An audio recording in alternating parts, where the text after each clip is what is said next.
अक्षय आणि सोनाली क्रिकेट खेळायला गेले मैदानात मग त्याचं नाव आहे मिताई. एक गाडा झाडाखाली.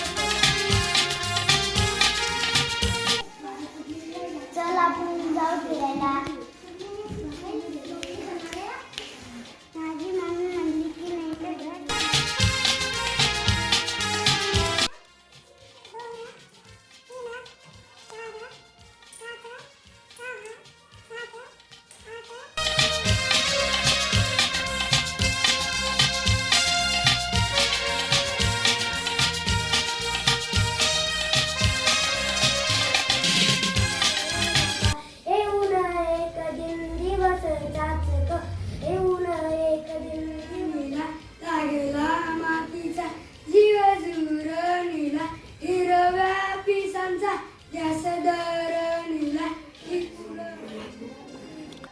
धरतीची आम्ही लेकर, भाग्यवान धरतीची आम्ही लेकर.